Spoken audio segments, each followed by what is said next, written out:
ওই না মা চা হলো? হ্যাঁ আমি তো চা করে দিয়ে কখন থেকে আমি দাঁড়িয়ে আছি তোমার জন্য। কোথায় গেছিলে তুমি? ওই আর বলিস না, তোদের ওই পাশের বাড়ি হাবলা কাকিমাদের বাড়ি আছে না, ওদের বাড়িতে গেছিলাম। ওরা বললো কাকু বসো, তাই বসলাম, সব খবর শুনছিল, তাই খবর শুনছিল ওদের সঙ্গে। আচ্ছা কাকু তুমি বসো, আমি চাটা নিয়ে আসি। না শোন, চা খাবো না, এখন বিরাট আমার টেনশন হয়ে গেছে, চা খাওয়া তো দূরের কথা। কি হয়েছে কাকু? আর বলিস না, ওদের টিভিতে খবরে শুনলাম যে 700 কিলোমিটার বেগে ঝড় আসবে। সেই ঝড়ে নাকি সব কুকুর বিড়াল ছাগল যা আছে লোম টোম সব উড়ে চলে যাবে।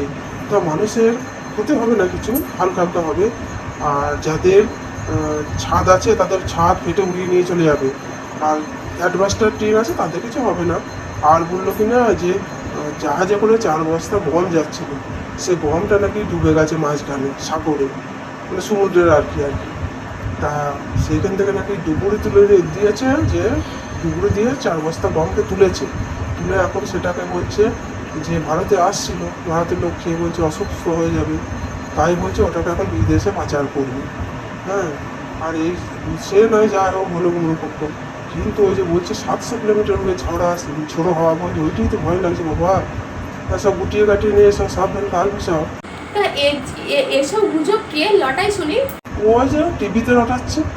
ফালতু কথা, কখনোই এরকম হবে না। জানি বাবা, না হলেই ভালো। 700 কিলোমিটার ঝড় এখানে জানো সেটা? তোদের এখানে তোমার মাথায় গেছে আর টিভি যেটা আমাদের খবরে কিন্তু ওইসব বলে না, আমাদের খবরে কিন্তু খুব ভালো ভালো খবর দেয়। তোদের এখানকার টিভিতে কি খবর দিচ্ছে কি জানি বাবু, ভয় আমার আঁতকে উঠছে। এসব গুজব একদম, এসব মেনো না, সব গুজব এগুলো। তাহলেই ভালো।